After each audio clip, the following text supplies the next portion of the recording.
प्यारे बच्चों नमस्कार, बहुत बहुत स्वागत है आप सभी का। बच्चों आज की वीडियो में हम लोग डिस्कस करेंगे आपके साथ में EHV AC एंड DC के पेपर के करेक्ट ऑप्शंस। ठीक है, तो इस वीडियो को शुरू से लास्ट तक देखिएगा, स्किप मत कीजिएगा, क्योंकि बीच में मैं आपको कुछ इंपॉर्टेंट चीज़ें भी बताऊंगा एग्जाम से रिलेटेड एंड कुछ चीज़ें मैं इस वीडियो के एंड में आपको बताऊंगा ताकि आपका ज़्यादा टाइम कंज्यूम ना हो। तो अभी फिलहाल हम लोग शुरू करेंगे वीडियो क्वेश्चन नंबर 1 से। तो आपका पहला क्वेश्चन था the power transmission capacity of transmission line is. और बच्चों इसके लिए जो करेक्ट ऑप्शन था वो था आपका ऑप्शन ए, यानी कि proportional to the square of the operating voltage. ये इसके लिए आपका करेक्ट ऑप्शन था। बच्चों नेक्स्ट क्वेश्चन था आपके पास में the shunt compensation for long EHV line is primarily resorted to. और बच्चों इसके लिए आपका करेक्ट ऑप्शन था ऑप्शन बी, यानी कि to improve stability. Next question था आपका inductive interference between power and communication line can be minimised by. और बच्चों इसके लिए जो आपका करेक्ट ऑप्शन था वो था ऑप्शन डी, यानी कि आइदर बी और सी। ऑप्शन बी था आपके पास में ट्रांसपोजिंग पावर लाइन कंडक्टर्स और ऑप्शन सी था आपके पास ट्रांसपोजिंग कम्युनिकेशन लाइन कंडक्टर्स। तो आपको ऑप्शन जो टिक करना था इस केस में वो करना था ऑप्शन डी। नाउ बात करेंगे नेक्स्ट क्वेश्चन की। नेक्स्ट क्वेश्चन था आपका voltage under extra high voltage are, यानी कि EHV लाइंस की बात कर रहे हैं। तो इसके लिए बच्चों आपका करेक्ट ऑप्शन था ऑप्शन सी, यानी कि 330 kV एंड अबव। अब डिस्कस करेंगे क्वेश्चन नंबर 5। और क्वेश्चन नंबर 5 था बच्चों आपके पास maximum operating voltage for normal system voltage 400 kilovolt are. और इसके लिए जो आपका करेक्ट ऑप्शन होगा बच्चों वो होगा ऑप्शन सी, यानी कि 420 kV वोल्टेज। तो जिन्होंने ये ऑप्शन टिक किया था उनका आंसर सही है। हालांकि मेरे पास कुछ कमेंट्स हैं जिनका आंसर है 410 kV। बहुत सारे बच्चों के साथ में मैं पेपर डिस्कस कर चुका हूँ, उनके मेरे पास मेल में पेपर आ गया था।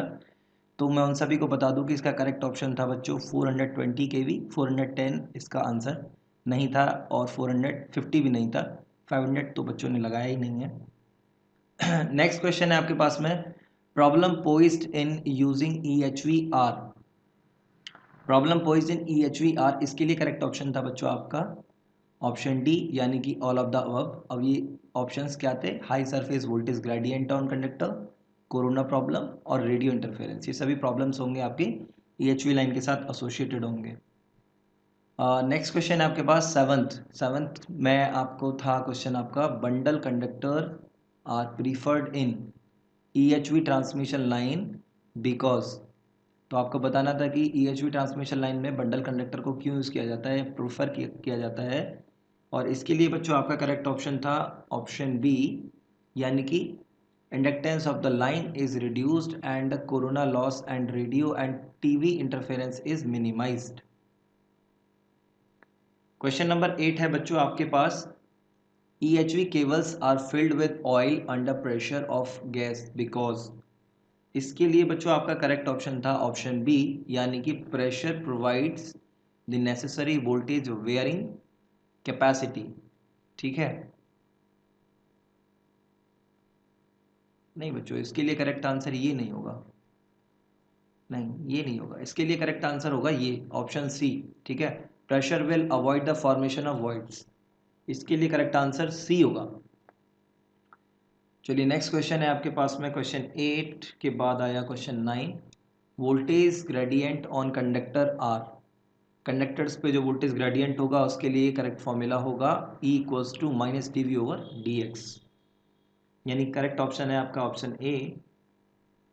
नेक्स्ट क्वेश्चन है आपके पास में voltage under high ultra high voltage, यानी कि EHV लाइंस की बात कर रहे हैं। तो इसके लिए जो करेक्ट ऑप्शन होगा वो होगा ऑप्शन बी, यानी कि अबव 750 kV। अभी नेक्स्ट क्वेश्चन है आपके पास में power handling capacity of a single circuit transmission line आ। इसके लिए आपका करेक्ट ऑप्शन है ऑप्शन सी, इसका आंसर थोड़ा डाउटेड भी है, ठीक है, लेकिन आप एक बार चेक कर लीजिएगा। 98% तो यही होगा, बट एक बार आप चेक कर लीजिएगा। सॉरी। नेक्स्ट क्वेश्चन है आपके पास में, percentage power loss in 3 phase transmission line, ये आपको बताना था। तो इसके लिए जो करेक्ट ऑप्शन है आपका वो है ऑप्शन ए, यानी कि 100 sine del R over X. अभी नेक्स्ट क्वेश्चन है आपके पास, the surge impedance of transmission line is रफली इक्वल टू, और इस क्वेश्चन का करेक्ट ऑप्शन है आपके पास में ऑप्शन ए, यानी कि 400 ओम्स, यानी surge impedance of transmission line is रफली equal to 400 ohms. Correct option A है इस क्वेश्चन के लिए। 14th की बात करते हैं।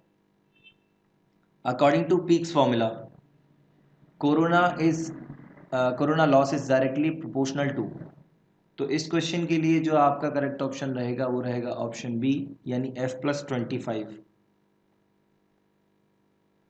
नेक्स्ट क्वेश्चन है आपके पास में, effect of corona loss are, corona loss के इफेक्ट आपको बताने हैं। तो इसके लिए जो करेक्ट ऑप्शन था वो था आपका ऑप्शन सी, यानी कि A and B both, deterioration of insulation and power loss.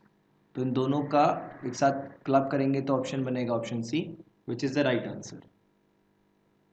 Next question है आपके पास में, average corona loss on line from 345 kV to 750 kV are, इसके लिए बच्चों आपका करेक्ट ऑप्शन है ऑप्शन ए, यानी कि 20 किलोवाट पर किलोमीटर।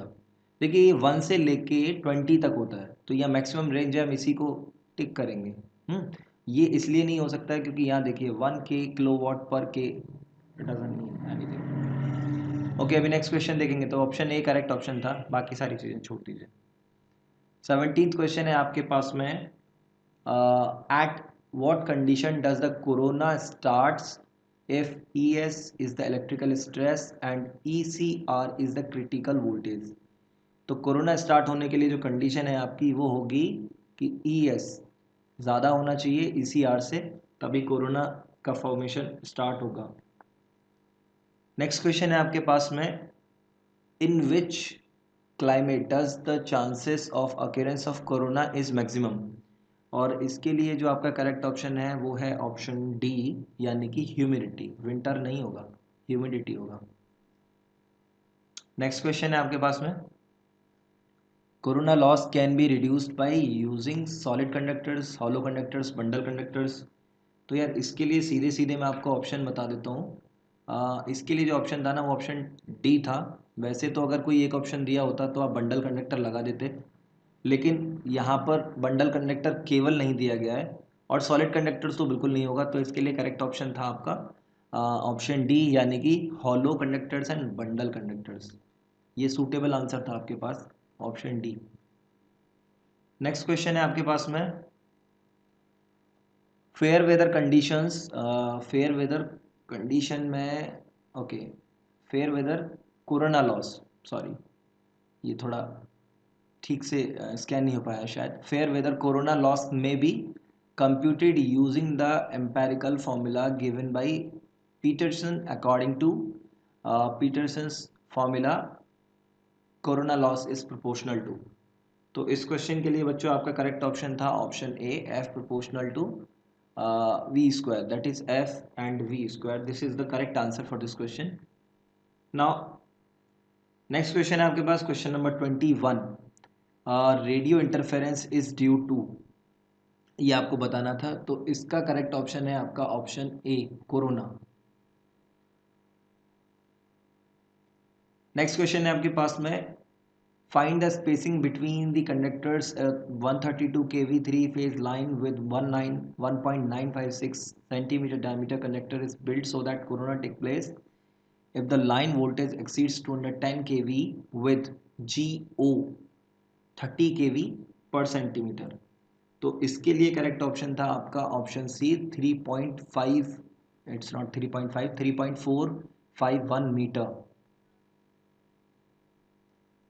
नेक्स्ट क्वेश्चन है आपके पास में, measuring adopted for measures adopted for reduction of switching surge in EHV system are, और इसके लिए आपका करेक्ट ऑप्शन होगा बच्चों ऑप्शन सी, यानी कि ए एंड बी, है ना।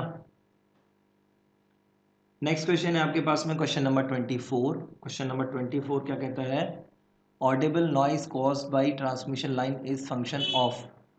तो इसके लिए करेक्ट ऑप्शन है आपका ऑप्शन ए, ठीक है, voltage gradient on surface of conductors.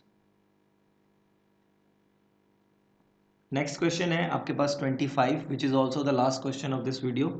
Lastly I told you why I am making short videos, not covering the whole 70 questions in one video, just because my laptop gets slow. So please bear with me for some time. I'm just going to upload the next part very recently, like very soon. Once I just finish uploading this part, right after that this part I'll get next part uploaded to the YouTube, so you don't have to worry about that. I'm working on it. Next question है आपके पास 25, limit of Audible noise. सो इसके लिए आप correct option लगाएंगे 52.5। अच्छा, यहाँ पे ऐसा हो सकता है कि आपका एक ऑप्शन हो जाए 80 डेसिबल, तो एक बार ये करेक्ट चेक कर लीजिएगा। वैसे 99% ये एकदम करेक्ट है, 52.5 इज द करेक्ट आंसर। बाकी के क्वेश्चंस मैं आपके साथ डिस्कस करूँगा नेक्स्ट वीडियो में, और आपसे एक अनुरोध करूँगा कि आप विजिट करते रहिए वेबसाइट को टाइमली, क्योंकि वहाँ मैं आपके पेपर्स, एटलीस्ट हो सकता है कि यूट्यूब पर इतनी जल्दी वीडियो ना बने, बट आपके वेबसाइट पे आपको सारी सॉल्यूशंस मिल जाएं, ठीक है। तो वहाँ ज़रूर विजिट कीजिए एक बार एटलीस्ट, वहाँ आपको मिल जाएगा। AKT टैब में जाएंगे आप, और वहाँ जाके आपको अपने सब्जेक्ट को चूज़ कर लेना है बस मेन्यू से, और आपको आपका सोल्यूशन वहीं पर मिलेगा, ठीक है। और साथ ही उन बच्चों से भी अनुरोध है जो अपने अपने ब्रांचेस के पेपर मांग रहे हैं। बच्चों, मैं एक ही इंसान हूँ, थोड़ा टाइम लगेगा, बट आपके सबके पेपर मैं अपलोड करूँगा। इनफैक्ट BA और BCom तक के पेपर मैं अपलोड करने वाला हूँ। तो आप सोचिए, इंजीनियरिंग तो मेरे लिए प्रायोरिटी रहती है हमेशा, तो मैं पेपर सबके अपलोड करूँगा, बस थोड़ा सा वक्त दे दीजिए, ठीक है। तो चलिए, अभी मैं आपसे विदा लूँगा, बहुत जल्दी मैं आपसे नेक्स्ट पार्ट में मिलूँगा। तब तक के लिए अपना ख्याल रखें, ठीक है। नमस्कार।